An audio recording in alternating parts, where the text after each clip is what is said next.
স্বাগতম সকলোকে এডুকেশ্যনেল চেনেলটোলৈ। আজি আমি ভিডিঅ'টোত সংগতি, উপসংগতি, অধিক সংগতি, ঘাত সংগতি, সমান সংগতি এইবিলাকৰ বিষয়ে আলোচনা কৰিম। তো ইয়াৰ আগলৈকে আমি অনুশীলনী 1.1ৰ প্ৰশ্নখিনি আলোচনা কৰিছিলোঁ। ইয়াৰ পিছত এই ভিডিঅ'টোত আমি তাৰ পিছৰ পৰা আৰম্ভ কৰিম। তো প্ৰথমে আমি চাওঁ উপসংগতি আৰু অধিক সংগতি। এতিয়া উপসংগতি অধিক সংগতি মানেনো কি, আমি ডাইৰেক্ট উদাহৰণ দি পেলাই আলোচনা কৰোঁ। ধৰি লৈছোঁ আমি দুটা সংগতি লৈছোঁ এ আৰু বি। এত কি মূল আছে 1 2 3 4 আৰু বিত কি আছে 1 2 3 4 5 6 7। এটা দুইটা সংগতি আমি যদি ভালকৈ যদি লক্ষ্য কৰোঁ তেনে তোমালোকে দেখিবা যে এই সংগতিটোৰ প্ৰতিটো মৌল বি সংগতিটোত আছে, অৰ্থাৎ এই সংগতিটোত 4টা মৌল আছে, সেই 4টা মৌল বি সংগতিটো আছে। আৰু এনেকুৱা সংগতি যদি হয় যে এটা সংগতিৰ প্ৰতিটো মৌল আন এটা সংগতিত যদি থাকে তেনে সেই সংগতিটোক আনটো সংগতি কি বুলি ক'ব, উপসংগতি বুলি ক'ব। অৰ্থাৎ এই সংগতিটোৰ প্ৰতিটো মৌল বি সংগতিটো আছে, সেইকাৰণে এইক আমি কি বুলি ক'ম, বি উপসংগতি বুলি ক'ম। এইক বি উপসংগতি বোলে। আৰু তাক আমি কেনেকৈ লিখিম, চিম্বলৰ সহায়ত যদি বুজাওঁ যে এইক বি উপসংগতি বুজাব হ'লে এ উপসংগতি বি, এইটো উপসংগতি চিন বুলি কয়। এইটো তো কি বুলি ক'ম আমি, এইক বি উপসংগতি বোলে। এতিয়া আমি আকৌ যদি চাওঁ যে বি সংগতিটোৰ প্ৰতিটো মৌল এইত আছে নেকি, বি সংগতিটোৰ প্ৰতিটো মৌল এইত নাইকিয়া। 1 2 3 4 আছে বিত, আৰু 1 2 3 4 এইটো আছে, কিন্তু বিত 5 6 7 আছে। তো এইত 5 6 7টো নাই, অৰ্থাৎ বি সংগতিটোৰ প্ৰতিটো মৌল এই সংগতিটোত নাই। আৰু তেতিয়া আমি কি বুলি ক'ম, তেতিয়াহ'লে বিক এৰ অধিক সংগতি বুলি ক'ম। বিক আমি কি বুলি ক'ম, এ অধিক সংগতি। আৰু তাক আমি উপসংগতিটো যদি আমি উল্টাকৈ দিওঁ, উল্টাকৈ দিলে কি বুজাব, অধিক সংগতি।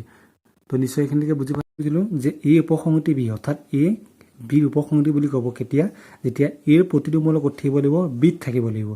আৰু বি অধিক সংগতি এ, অৰ্থাৎ বিক এ অধিক সংগতি বুলি ক'ব কেতিয়া, যে বিৰ কিছুমান মৌল এত থাকিব কিন্তু বিৰ প্ৰতিটো মৌল এত নাথাকে। যেতিয়া বিৰ প্ৰতিটো মৌল যেতিয়া এত নাথাকিব, বিৰ কিছুমান মৌল এত থাকিব কিন্তু প্ৰতিটো মৌল এত নাথাকে, গতিকে তেতিয়া আমি কি বুলি ক'ম, বিক এৰ অধিক সংগতি বুলি ক'ম। তো কি বুলি কয়, উপসংগতি আৰু অধিক সংগতিৰ বিষয়ে তোমালোকে বুজি পাইছা। আৰু যদি কিবা বুজা নাই তেনেহ'লে কমেণ্ট কৰি পেলাই জনাবা যে আৰু অকণ ভালকৈ বুজাব লাগে, তেনেহ'লে আমি পিছৰ ভিডিঅ'ত আমি ভালকৈ ইয়াৰ বিষয়ে আলোচনা কৰিম। উপসংগতিৰ উদাহৰণ কিছুমান কিতাপত দিয়াই আছে, তোমালোকে কিতাপখন পঢ়ি চালেও বুজি পাবা যে এটা কি দিয়া আছে, এটা সংগতি দিয়া আছে 1 1 2 3 100লৈকে। চ' 1ৰ পৰা 100লৈকে এই সংগতিটোত মৌল আছে। উপসংগতি কি 1 2 3 100লৈকে, কাৰণ ইয়াত গোটেইকেইটা মৌল, ইয়াতো 1ৰ পৰা 100লৈকে আছে, ইয়াতো 1ৰ পৰা ক'লৈকে 100লৈকে আছে, অৰ্থাৎ ইয়াৰ গোটেইকেইটা মৌল ইয়াত আছে। গতিকে এই সংগতিটোক ইয়াৰ কি বুলি ক'ব, উপসংগতি বুলি ক'ব। ঠিক তেনেকৈ আমি যদি চাওঁ এ ই আই অ' ইউ, এইটো হ'ল ইংৰাজী স্বৰবৰ্ণৰ বা ভাৱেলকেইটা, এইটো সংহতি। এতিয়া ই কাৰ উপসংগতি হ'ব, যে এক্স জেড এক্স এটা ইংৰাজী বৰ্ণমালাৰ স্বৰবৰ্ণ, অৰ্থাৎ ইংৰাজী যদি এক্সটো যদি এটা ইংৰাজী বৰ্ণমালাৰ স্বৰবৰ্ণ হয়, তো তাতো কি থাকিব, তেতিয়াহ'লে ই আই অ' থাকিব। তাত ইয়াৰ গোটেইকেইটা মৌল ইয়াত আছে, গতিকে কি হ'ব, এইটো ইয়াৰ উপসংগতি হ'ব। ঠিক তেনেকৈ এন উপসংগতি ডব্লিউ, এন মানে স্বাভাৱিক সংখ্যা। আৰু স্বাভাৱিক সংখ্যা ক'ৰ পৰা আৰম্ভ হয়, 1 2 3 4 1ৰ পৰা আৰম্ভ হয়, তো 1ৰ পৰা আৰম্ভ হৈ আগলৈ গৈ থাকে। ডব্লিউ মানে পূৰ্ণ সংখ্যা, তো পূৰ্ণ সংখ্যা ক'ৰ পৰা আৰম্ভ হয়, 0ৰ পৰা আৰম্ভ হয়, 0 1 2 3 4, অৰ্থাৎ ইয়াত 1ৰ পৰা আৰম্ভ হৈছে, ইয়াতো 1 2 3 4 আছে, তো আমি পাই গৈ থাকিম ইয়াত। গতিকে সেইকাৰণে কি বুলি ক'ব, এনক ডব্লিউ কি বুলি ক'ব, উপসংগতি বুলি ক'ব, কাৰণ এনৰ প্ৰতিটো মৌল ক'ত আছে, ডব্লিউত আছে। ঠিক তেনেকৈ এন উপসংগতি জেড, এন মানে স্বাভাৱিক সংখ্যা, জেড মানে কি আছে, লক্ষণৰ সংখ্যা, এনৰ প্ৰতিটো মৌল ক'ত আছে, জেডত আছে, তো সেইকাৰণে কি হ'ব, ইয়াৰ উপসংগতি বুলি ক'ব। এন উপসংগতি কিউ, কাৰণ এন মানে হ'ল স্বাভাৱিক সংখ্যা, কিউ মানে পৰিমেয় সংখ্যা, গতিকে এনৰ প্ৰতিটো মৌল ক'ত আছে, কিউত আছে, তো সেইকাৰণে আমি কি ক'ম, এনক কি বুলি ক'ম, কিউৰ উপসংগতি বুলি ক'ম। ঠিক তেনেকৈ এন উপসংগতি ইয়াৰ মানে বাস্তৱ সংখ্যা, কাৰণ সকলো স্বাভাৱিক সংখ্যা ক'ত সোমাই থাকে, বাস্তৱ সংখ্যাত সোমাই থাকে, গতিকে এনক কি বুলি কয়, বাস্তৱ সংখ্যাৰ বা স্বাভাৱিক সংখ্যাক বাস্তৱ সংখ্যাক কি বুলি কয়, উপসংগতি বুলি কয়। ঠিক তেনেকৈ ডব্লিউ উপসংগতি জেড, ডব্লিউ হ'ল পূৰ্ণ সংখ্যা, জেড হ'ল অখণ্ড সংখ্যা, কাৰণ প্ৰতিটো পূৰ্ণ সংখ্যা অখণ্ড সংখ্যাত আছে, সেইকাৰণে উপসংগতি ক'লে। ডব্লিউ উপসংগতি কিউ, কাৰণ প্ৰতিটো পূৰ্ণ সংখ্যা পৰিমেয় সংখ্যাত আছে, সেইকাৰণে কি হ'ব, উপসংগতি হ'ব। ডব্লিউ উপসংগতি ইয়াৰ প্ৰতিটো পূৰ্ণ সংখ্যা বাস্তৱ সংখ্যাত আছে, সেইকাৰণে উপসংগতি হৈছে। তো এইকেইটা তোমালোকে তেনেকৈ বুজি পাবা। আৰু এটা কোৱেশ্যন চাবা তোমালোকে, উদাহৰণ এটা চাবা যে তোমালোকৰ শ্ৰেণীৰ ছাত্ৰ ছাত্ৰীৰ সংগতি, অৰ্থাৎ ধৰি লওক তোমালোক ক্লাছ 8ত, তো তোমালোকৰ ক্লাছ 8ত কেইজন ছাত্ৰ ছাত্ৰী আছে তাৰ সংগতিটো। বি তোমালোকৰ বিদ্যালয়ৰ ছাত্ৰ ছাত্ৰীৰ সংগতি। এতিয়া বিদ্যালয়ৰ ছাত্ৰ ছাত্ৰী বুলি ক'লে যে ক্লাছ 8টো তোমালোকৰ ক্লাছ 8ৰ ছাত্ৰ ছাত্ৰীখিনি ক'ত সোমাব, তোমালোকৰ গোটেই বিদ্যালয়ৰ ছাত্ৰ ছাত্ৰীৰ সংগতি থাকিব নেকি, থাকিব। গতিকে কি হ'ব, তেতিয়াহ'লে তোমালোকৰ শ্ৰেণীৰ ছাত্ৰ ছাত্ৰীৰ সংগতিটো ক'ত সোমাই আছে, বিদ্যালয়ৰ ছাত্ৰ ছাত্ৰীৰ সংগতিটো সোমাই আছে, গতিকে এই কি হ'ব, বি উপসংগতি।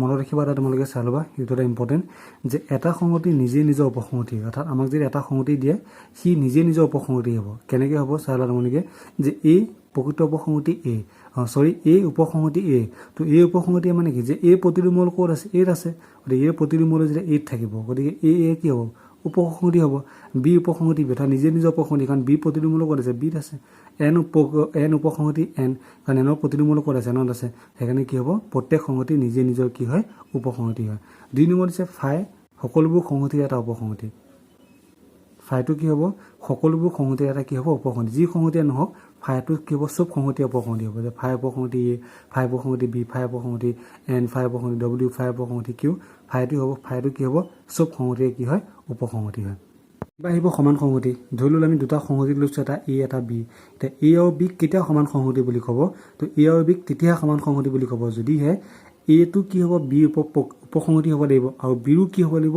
এৰ উপসংহতি হ'ব লাগিব এতিয়া এটো অৰ্থাৎ কেতিয়া এ আৰু বি কেতিয়া সমান হ'ব অৰ্থাৎ এ আৰু বিক আমি কেতিয়া সমান সংহতি বুলি ক'ব পাৰিম যেতিয়া এটো কি হ'ব লাগিব এ উপসংহতি কি হ'ব লাগিব বি হ'ব লাগিব আৰু বিও কি হ'ব লাগিব উপসংহতি হ'ব বি উপসংহতি কাৰ হ'ব লাগিব এ হ'ব লাগিব অৰ্থাৎ এ উপসংহতি বি আৰু বিও কি হ'ব লাগিব এৰ উপসংহতি হ'ব লাগিব আৰু এইটো কেতিয়া সম্ভৱ দুইটা উপসংহতি কেতিয়া হ'ব যদিহে এত যিকেইটা মূল থাকে এত যিকেইটা মূল থাকে সেই মৌলকেইটা বিটো থাকিব লাগিব আৰু বিত যিকেইটা মৌল থাকে সেই একেকেইটা মৌল কি থাকিব লাগিব এইটো থাকিব লাগিব অৰ্থাৎ দুইটা সংহতিতে একে মৌল থাকিব লাগিব বেলেগ বেলেগ মৌল থাকিলে কেতিয়াও কি নহ'ব সংহতি দুটা সমান নহ'ব তো সংহতি দুটা সমান হ'ব হ'লে যে এটো কি হ'ব লাগিব এত যিকেইটা মৌল থাকে সেইকেইটা মৌল বিটো থাকিব লাগিব বা বিত যিকেইটা মৌল থাকে সেইকেইটা মৌল ক'ত থাকিব লাগিব এইটো থাকিব লাগিব তো আমি যদি এটা উদাহৰণ লওঁ ধৰি আমি দুটা উদাহৰণ লৈছোঁ এটা সংহতি এটা উদাহৰণ লৈছোঁ আমি এটা সংহতি 1 2 3 4 হয় তো বি এটা সংহতি লৈছোঁ চ' বিটোতো কি আছে সেইকেইটাই মূল থাকিব লাগিব 1 2 3 4 এতিয়া আমি কি বুজিলোঁ চাই লওঁ তোমালোকে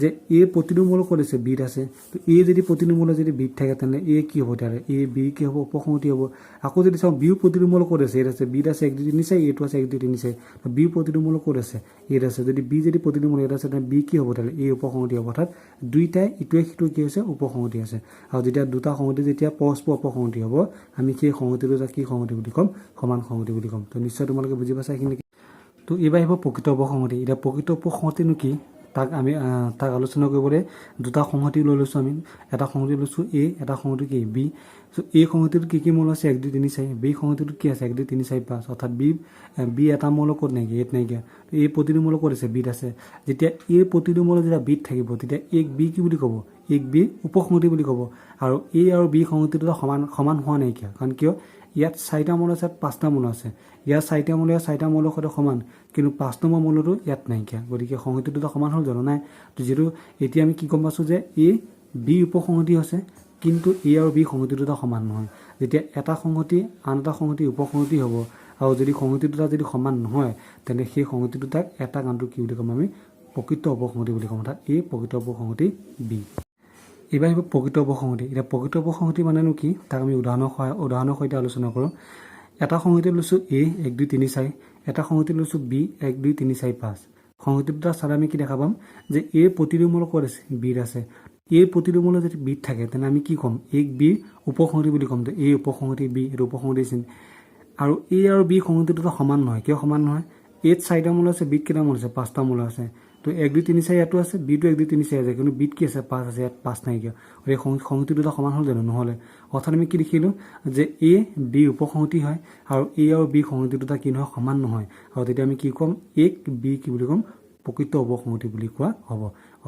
দুটা সংহতি যদি আমাক এ আৰু বি দিয়া থাকে প্ৰকৃত উপসংহতি কেতিয়া হ'ব যে এ টু বি কি হ'ব লাগিব উপসংহতি হ'ব লাগিব আৰু সংহতি দুটা কি হ'ব লাগিব সমান হ'ব নালাগিব তেতিয়া এক আমি বি বুলি ক'ম প্ৰকৃত উপসংহতি বুলি ক'ম আৰু প্ৰকৃত উপসংহতিৰ চিম্বল কোনটো এইটো উপসংহতিৰ নিচিনাই দিয়ে খালি উপসংহতিৰ তলত আঁচডাল দিয়ে ইয়াত আমি তলত আঁচডাল নিদিওঁ আৰু তলত আঁচডাল নিদিলে এইটো কি বুলি ক'ব প্ৰকৃত উপসংহতি বুলি কোৱা হ'ব এতিয়া তোমালোকে এটা টোকা মনত ৰাখিবা যে এটা সংহতি নিজে নিজৰ প্ৰকৃত উপসংহতি নহয় আৰু প্ৰকৃত উপসংহতি যে নহ'ব আমি কেনেকৈ লিখিম তাক উপসংহতিৰ চিনটো দি পেলাই কাটি দিম অৰ্থাৎ এটা সংহতি নিজে নিজৰ কি নহয় প্ৰকৃত উপসংহতি নহয় কিন্তু ইয়াৰ আগত আমি পাই আহিছিলোঁ যে এটা সংহতি নিজে নিজৰ উপসংহতি হয় কিন্তু কি হ'ব নিজে নিজৰ প্ৰকৃত উপসংহতি নহয় কিয় নিজে নিজৰ প্ৰকৃত উপসংহতি নহয় কাৰণ এটা সংহতি যদি লওঁ এ আৰু সি নিজে নিজৰ উপসংহতি হয় কিন্তু যদি দুইটা এ আৰু এ দুটা সমান হ'বলৈ নহয়, কাৰণ এইটো সংহতিত যিকেইটা মূল আছে এইটো সংহতিটো সেইকেইটা মূল থাকিব, তো সমান হ'লে প্ৰকৃত সংহতি হ'ব জানো? নহয়। গতিকে সেইকাৰণে কি হয়, এটা সংহতি নিজে নিজৰ প্ৰকৃত সংহতি নহয়। যদি সমান নহ'ল হয় তে নিজে নিজৰ কি হ'ব, প্ৰকৃত সংহতি হ'ল হয়। কাৰণ এটা সংহতি সি নিজে নিজেতো সমান হ'বই, কাৰণ এইত যিকেইটা মূল থাকিব এইটো সি একেটা মূল থাকিব, যিহেতু সংহতি এটাই, সংহতি দুটা সমান হ'ব। আৰু সংহতি দুটা সমান হোৱাৰ কাৰণে কি হ'ব, নিজে নিজৰ কি নহয়, প্ৰকৃত সংহতি নহয়, কিন্তু নিজে নিজৰ উপসংহতি হয়। এতিয়া তাৰপিছত আৰু এটা কথা তোমালোকে মনত ৰাখিবা যে ফাইটো কি হ'ব, সকলো সংহতিৰে কি হ'ব, উপসংহতি হ'ব। ফাই যদি লওঁ, ফাইটো এ সংহতিৰো প্ৰকৃত উপসংহতি হ'ব, ফাইটো বি সংহতিৰো কি হ'ব, প্ৰকৃত উপসংহতি হ'ব। যি সংহতিয়ে নলওঁ ফাইটো কি হ'ব, চব সংহতিৰে কি হ'ব, প্ৰকৃত উপসংহতি হ'ব। চ' ইয়াৰ আগতে আমি পাইছিলোঁ যে ফাইটো চব সংহতিৰে যিকোনো সংহতিৰে কি হয়, ফাইটো উপসংহতি হয়। আৰু ইয়াতে এইবাৰ আমি কি পাইছোঁ যে ফাইটো চব সংহতিৰে প্ৰকৃত উপসংহতি হয়। উপসংহতিটো হৈ চব সংহতিৰে কি হ'ব, প্ৰকৃত উপসংহতি হ'ব। কিন্তু নিজৰ কি নহয়, সেই নিজৰ প্ৰকৃত উপসংহতি নহয়। আৰু প্ৰকৃত উপসংহতি নহ'লে আমি কি দিম, কাটি দিম। কাৰণ নিজৰ কি উপসংহতি, নিজৰ উপসংহতি হ'ব, কিন্তু প্ৰকৃত উপসংহতি কিয় নহ'ব, কাৰণ ফাই ইকুৱেল হৈ যাব, সংহতি দুটা সমান। আৰু সংহতি দুটা যদি সমান হয় তেতিয়া তাক আমি কি বুলি নকওঁ, প্ৰকৃত উপসংহতি বুলি নকওঁ। গতিকে ফাই নিজৰ উপসংহতি নহয়, কিন্তু বাকী যিমান সংহতিয়ে নলওঁ চব সংহতিৰে ফাই কি হ'ব, প্ৰকৃত উপসংহতি হ'ব। আৰু চব সংহতিৰে ফাইটো কি হ'ব, উপসংহতি হ'ব। চ' এইবাৰ আহিব অপ্ৰকৃত উপসংহতি। এতিয়া ধৰি লওঁ আমি দুটা সংহতি লৈছোঁ এ আৰু বি। এ আৰু বি যদি কি হয়, এ টু বি উপসংহতি হয় আৰু এ আৰু বি সংহতি দুটা সমান। ইয়াৰ আগত আমি কি পাইছিলোঁ, প্ৰকৃত উপসংহতি, যে এ টু বি উপসংহতিটো হ'বই, লগতে এ আৰু বি কি নহয়, সমান নহয়। কিন্তু অপ্ৰকৃত উপসংহতিত কি হ'ব, এ টু বি কি হ'ব, উপসংহতি হ'ব, লগতে এ আৰু বি কি হ'ব, সমান হ'ব। আৰু তেতিয়া আমি কি বুলি ক'ম, বিৰ অপ্ৰকৃত উপসংহতি বুলি কোৱা হয়। অপ্ৰকৃত কি বুলি কয়, উপসংহতি বোলে। তো বুজি পাইছা এইখিনিকে, যে এই বি কেতিয়া অপ্ৰকৃত উপসংহতি বুলি ক'ব, যে এটো কি হ'ব লাগিব, বি উপসংহতি হ'ব লাগিব, আৰু লগতে এ আৰু বি দুইটা সংহতি কি হ'ব লাগিব, সমান হ'ব লাগিব। অৰ্থাৎ এই যিকেইটা মূলত থাকিব সেইকেইটা মূলত ক'ত থাকিব, বিটো থাকিব লাগিব। গতিকে বা বিত যিকেইটা মূলত থাকিব সেইকেইটা মূলত ক'ত থাকিব লাগিব, এত থাকিব লাগিব। অৰ্থাৎ সংহতি দুটা সমান হ'ব লাগিব। তেতিয়া কি হ'ব, বি কি বুলি ক'ম আমি, অপ্ৰকৃত উপসংহতি বোলা হয়। নহ'লে ভালকৈ বুজি পোৱা যাব অপ্ৰকৃত উপসংহতি কি। এটা আমি সংহতি লৈছোঁ এই সংহতিটোত কি মৌল আছে, তিনিটা মৌল আছে, এ এছ এম। আৰু বি এটা সংহতি লৈছোঁ, যে বি সংহতিটো কি বুলি দিছে, যে এটা বিধি নিৰ্দিষ্ট পদ্ধতিত দিয়া আছে এক্স চাক্স ডেট এক্স এটা আছাম শব্দটো বৰ্ণ। এতিয়া আছাম শব্দটোত কি লেটাৰ আছে, আছাম শব্দটো যদি চাওঁ মই এ আছে, এছ আছে আৰু এম আছে। গতিকে সেইটোক যদি মই তালিকাখন পদ্ধতি যদি লিখোঁ তেনে কি হ'ব, তেতিয়াহ'লে এ এছ এম আহিব, কাৰণ এছটো ডাবল আছে, গতিকে ডাবল থাকিলে মই এবাৰে লিখিম, এটো ডাবল আছে এবাৰে লিখিম, এমটো চিংগুল আছে সেইকাৰণে এমটো এবাৰে লিখিছোঁ। গতিকে বি ইকুৱেল এক্স চাক্স ডেট এক্স এটা আছাম শব্দটো বৰ্ণ, আৰু আছাম শব্দটোত আছাম যিটো শব্দ, এই শব্দটোত কেইটা বৰ্ণ আছে, তিনিটা বৰ্ণ আছে, এ এছ এম। অৰ্থাৎ এই সংহতিটোতো তিনিটা বৰ্ণ আছে, এ এছ এম আছে, বি সংহতিটো তিনিটা বৰ্ণ আছে, এ এছ এম আছে। তাত দুইটা সংহতি সমান, আৰু এই প্ৰতিটো মূল ক'ত আছে, বিত আছে। সেইকাৰণে আমি কি বুলি ক'ম, তেতিয়াহ'লে এই উপসংহতি আমি কি বুলি ক'ম, বি বুলি ক'ম। আৰু এ আৰু বি সংহতি দুটা সমান, কাৰণ এটো তিনিটা বৰ্ণ আছে, এ এছ এম, আৰু বিটো সেই তিনিটা বৰ্ণ আছে, এ এছ এম। একে মৌলৰ সংখ্যাও সমান হ'ব লাগিব, মৌলকেইটা একে হ'ব লাগিব। তেতিয়া আমি সংহতি দুটা কি বুলি ক'ম, সমান বুলি ক'ম। অৰ্থাৎ ইয়াতো তিনিটা আছে, ইয়াতো তিনিটা আছে, ইয়াতো এ এছ এম আছে, ইয়াতো এ এছ এম আছে, গতিকে সংহতি দুটা সমান। গতিকে যেতিয়া সংহতি দুটা যেতিয়া সমান হ'ব আমি কি বুলি ক'ম, তেতিয়াহ'লে এ কি হ'ব, বিৰ কি হ'ব, অপ্ৰকৃত উপসংহতি। অপ্ৰকৃত কি হ'ব, তেতিয়াহ'লে উপসংহতি। তো নিশ্চয় বুজি পোৱা হৈছে এইখিনিকে। বি কি বুলি ক'ব, অপ্ৰকৃত উপসংহতি। অপ্ৰকৃত উপসংহতিত এটা সংহতি নিজে নিজৰ অপ্ৰকৃত উপসংহতি হয়, কিন্তু প্ৰকৃত উপসংহতিত এটা সংহতি নিজে নিজৰ কি নহয়, প্ৰকৃত উপসংহতি নহয়। প্ৰশ্ন লৈছোঁ এবাৰ, এক্স এটা সংহতি, এক্স সংহতিটোত কি মৌল আছে, এ বি চি, তিনিটা মৌল থকা এটা সংহতি। ইয়াৰ উপসংহতি বুলি লিখা, অৰ্থাৎ এক্স সংহতিৰ উপসংহতি লিখিব লাগে। এতিয়া উপসংহতি কি আছিলে, আমি আগত পাই আহিছিলোঁ যে উপসংহতি মানে কি। ইয়াত আমাক কি কৰিব লাগে, যে এক্সৰ উপসংহতিবোৰ লিখিব লাগে। অৰ্থাৎ এক্সৰ উপসংহতিবোৰ সেইবোৰ হ'ব যিবোৰ সংহতিৰ প্ৰতিটো মৌল ক'ত থাকিব লাগিব, এক্সত থাকিব লাগিব। অৰ্থাৎ যিবোৰ সংহতিৰ প্ৰতিটো মৌল এক্সত থাকিব সেই সংহতিবোৰ কি বুলি ক'ব, এক্সৰ কি বুলি ক'ব, উপসংহতি বুলি ক'ব। অৰ্থাৎ আমাক যদি এনেকুৱা এটা সংহতি দিয়া আছে বোলে সেই সংহতিটোত কি মৌল আছে, এটাই মৌল আছে এ, আৰু এইটো ইয়াত আছে নে আছে, গতিকে সেই সংহতিটো কি হ'ব, ইয়াৰ উপসংহতি হ'ব। এতিয়া তোমালোকে কেনেকৈ লিখা আছে চালে গম পাবা। তো এক্স ইকুৱেল কি দিয়া আছে ABC সংহতি, তো ইয়াৰ উপসংহতিবোৰ হ'ব যে ইয়াৰ উপসংহতি প্ৰথমে কি লিখা আছে ফাই লিখা আছে, কাৰণ আমি পাই আহিছিলোঁ লগত যে ফাইটো যি সংহতিয়ে নহওক যে ফাইটো কি হ'ব চব সংহতিৰে ফাইটো কি উপসংহতি হয়, গতিকে ফাইটো কি হ'ব ইয়াৰো এটা উপসংহতি হ'ব, সেইকাৰণে ফাই লিখিলোঁ। তাৰপিছতে এইটো এটা সংহতি, আৰু এই সংহতিৰ ভিতৰত কেইটা মূল আছে, এটা মূল আছে এ, আৰু এইটো ইয়াতো আছেনে আছে, গতিকে এই সংহতিটো কি হ'ব ইয়াৰ উপসংহতি হ'ব। তাৰপিছত এইটো এটা সংহতি কি লিখিছোঁ বি, কাৰণ বিটো ক'ত আছে, এইটো এটা সংহতি, এই সংহতিটোত কি আছে এটাই মূল আছে বিটো ইয়াতো আছে, গতিকে বিটো কি হ'ব ইয়াৰ উপসংহতি হ'ব। এইটো এটা সংহতি লৈছোঁ কি চিটো ক'ত আছে ইয়াতো আছে, গতিকে এই সংহতিটো কি হ'ব ইয়াৰ উপসংহতি হ'ব। এইটো এটা সংহতি লিখিছোঁ বি এই সংহতিটোত কি মূল আছে বি, তো বি ইয়াতো আছে, গতিকে বিটো কি হ'ব ইয়াৰ উপসংহতি হ'ব। এইটো এটা সংহতি লিখিছোঁ BC, তো BCটো ক'ত আছে ইয়াতো, BCটো এক্সতো আছে, গতিকে এই সংহতিটো কি হ'ব ইয়াৰ উপসংহতি হ'ব। এইটো এটা সংহতি লিখিছোঁ AC, তো এইটো ক'ত আছে ACটো ক'ত আছে AC ইয়াতো আছে গতিকে এই সংহতিটো কি হ'ব ইয়াৰ কি হ'ব উপসংহতি হ'ব।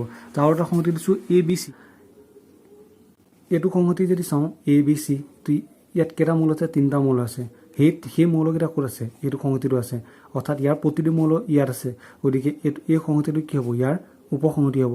আৰু এই সংহতিটো মানে কি এক্স, গতিকে এই সংহতিটো মই কি বুলি লিখাব এক্স বুলি লিখাব, সেইকাৰণে কি লিখিছোঁ বা এক্স, মই এইটো লিখিব পাৰোঁ নহ'লে ডাইৰেক্ট এক্স বুলি লিখিব পাৰোঁ, কাৰণ এক্স মানে কি হ'ব সেই সংহতিটো নিজেই, আৰু নিজে কি হয় নিজৰ কি হয় উপসংহতি হয়, গতিকে এইটো এটা সংহতি। চ' তাৰ উপসংহতিবোৰ লিখিবলৈ আমাক কি লিখিম আমি এনেকৈ তাৰ উপসংহতিবোৰ লিখিম। ত' আজিলৈ ভিডিঅ'টো ইমানেই, ইয়াৰ পিছত আমি ঘাত সংহতি, সাৱিক সংহতি, পূৰক সংহতি এইবিলাকৰ বিষয়ে আলোচনা কৰিম।